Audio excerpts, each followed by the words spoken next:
Hello hi everyone, అందరూ ఎలా ఉన్నారు? మేమైతే చాలా బాగున్నాం. నా వీడియో ఫస్ట్ టైం చూస్తే ప్లీజ్ సబ్స్క్రైబ్ చేయండి, ఒక లైక్ ఇవ్వడం మాత్రం అస్సలు మర్చిపోకండి.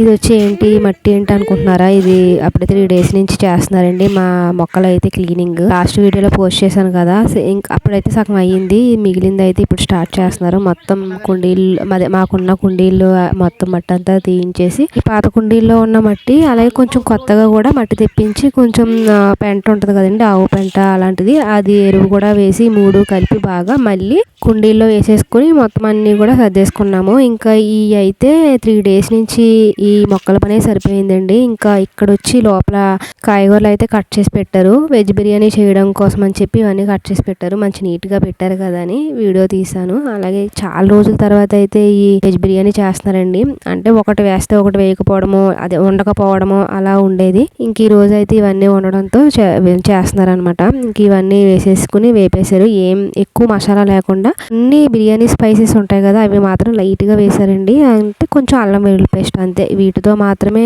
చేస్తున్నారనమాట, మరీ స్పైసీ లేకుండా. అలాగే పక్కన వచ్చి చేపల కర్రీ అయితే ఉడుకుతుంది, చూడడానికి మంచి భలే ఉంది కదా. ఇక్కడ కర్రీ ప్రిపరేషన్ అయితే నేనేం తీయలేదండి, చెప్పానుగా. ఇంకా బయట మొక్కలతోటే మనం తిరుగుతాం సరిపోయింది అనమాట. ఇలా లోపలికి వచ్చినప్పుడు మాత్రమే అలా వీడియో తీసాను అనమాట. ఇక్కడ వచ్చి కొత్తిమీర వేస్తున్నారు. కొత్తిమీర అయితే ఈ మధ్యన కొంచెం బాగానే ఫ్రెష్ గానే దొరుకుతుందండి. మా ఇంట్లో పుదీనా ఉండేది, అది మొత్తం వర్షాలకు అనుకుంటా ఒకసారి కట్ చేశాను అంతే, మొత్తం పోయింది. మళ్ళీ ఇప్పుడు వెయ్యాలి. నార్మల్గా అయితే మేము వాటర్ పోసేసాకనే తర్వాత ఈ రైస్ అనేది వేసుకుంటాము, కానీ ఇదే ఫస్ట్ టైం. చాలా మంది ఇలా రైస్ వేపి వేస్తున్నారు కదా, అసలు ఏమన్నా చేంజెస్ ఉంటుందా టేస్ట్ లో అని చెప్పి ఈసారి అయితే ఇలా ట్రై చేసామన్నమాట. ఫస్ట్ బియ్యం వేసేసుకుని ఒక 2 minutes వేపాక తర్వాత వాటర్ అనేది యాడ్ చేసుకున్నాం అనమాట. ఇలా చేయడం వల్ల టేస్ట్ ఏం నాకు డిఫరెంట్ గా అనిపించలేదు కానండి, రైస్ మాత్రం కొంచెం సన్నగా పొడవుగా అయినట్టు మాత్రం అనిపించింది. ఇక్కడ ఫైనల్ గా అయితే బిర్యానీ రెడీ అయిపోయింది.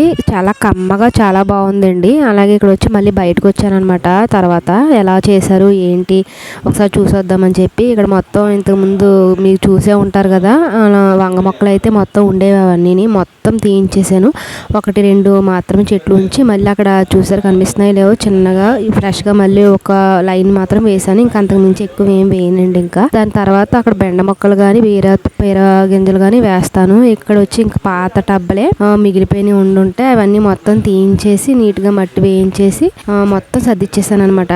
చాలా బాగా చేశాడండి వచ్చిన ఆయన కూడా, చాలా నీట్గా అన్ని కింద రాళ్ళు కూడా పెట్టించాను. అంటే టబ్స్ కి ఎంత చిల్లులు పెట్టినా గానీ అదేంటో బాటిల్ సరిగ్గా లీకేజ్ అనేది అవ్వట్లేదు. ఈసారి అయితే ఇలా రాళ్ళు పెట్టించాను. ఈసారి చూడాలి మరి లీకేజ్ ఎలా ఉంటుందో. అలాగే ఫైనల్ గా ఎప్పటి నుంచో అనుకున్న ఈ మొక్కల పని అయితే కంప్లీట్ అయింది. ఇప్పటి నుంచి ఇప్పుడు నీట్ గా అయింది కాబట్టి కొత్తగా విత్తనాలు లాంటి కొత్త మొక్కలు వేసుకోవచ్చు. ఇక్కడ వచ్చి నిన్న ఈవినింగ్ అండి కోసం ఒక స్నాక్ లా ఏదైనా చేద్దామని చెప్పి ఇక్కడ అయితే స్టార్ట్ చేశాను. కానీ మనం ఫస్ట్ నుంచి కూడా అన్ని అలవాటు చేస్తూ ఉండాలండి పిల్లలకి. ఖచ్చితంగా మనం ఫస్ట్ ఏదైతే అలవాటు చేసామో అదే ఇంకా అలా అలవాటు అవుద్ది. స్వీట్ అయితే పెట్టేదాన్ని కాదు ఫస్ట్ నుంచి కూడా, సేమ్ ఇప్పుడు అదే అలవాటు అయిపోయింది అనమాట. ఆద్యకి స్వీట్ అయితే అస్సలు తినట్లేదు. ఇక్కడ వచ్చి ప్యాన్ కేక్ లా వేద్దామని చెప్పి చేస్తున్నాను. దీనికి ఎగ్, రాగి పిండి, బెల్లం అంతే, ఇవి మాత్రమే యూస్ చేస్తున్నాను. కావాలనుకుంటే మనం బనానా కూడా వేసుకోవచ్చు, కానీ నా దగ్గర బనానా లేక ఈ మూడిటితోటే చేస్తున్నాను అనమాట.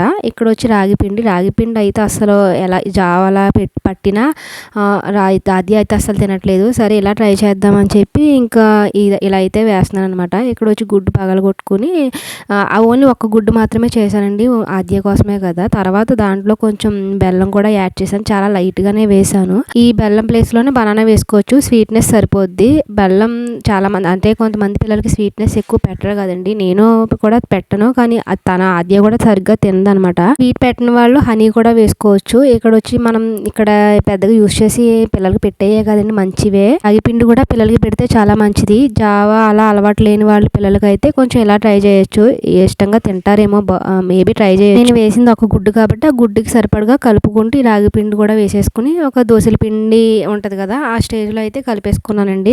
ఇక్కడ ఒక ప్యాన్ పెట్టుకుని మనం వేసేది పిల్లల కోసం కాబట్టి కొంచెం నెయ్యితోనే వేసుకోవాలి. అలాగే కొంచెం నెయ్యి వేసుకుని వేడి చేసుకున్నాను. పిండి అయితే ఇక్కడ ఈ థిక్నెస్ లో ఉందండి.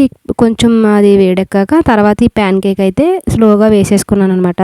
మంచి స్మెల్ అయితే వస్తుంది. ప్యాన్ కేక్ కూడా బాగానే వచ్చిందండి, కాకపోతే ఆద్యకి అస్సలు నచ్చలేనట్టు ఉంది. నేను 4 pieces కట్ చేస్తే అందులో ఒక పీస్ మాత్రమే తిన్నది. కాకపోతే కొంచెం స్వీట్ లేకుండా కొంచెం సాల్ట్ వేసేసి ఉంటే తినేదేమో. మేబీ నెక్స్ట్ టైం అలా ట్రై చేయాలి. మొత్తానికి ఆద్యకి అయితే అస్సలు నచ్చలేదు. అలాగే ఈ వీడియో మీకు మీకు నచ్చిందని అనుకుంటున్నాను. ఈ వీడియో మీకు నచ్చితే లైక్, షేర్ అండ్ సబ్స్క్రైబ్ చేయండి. Thank you for watching.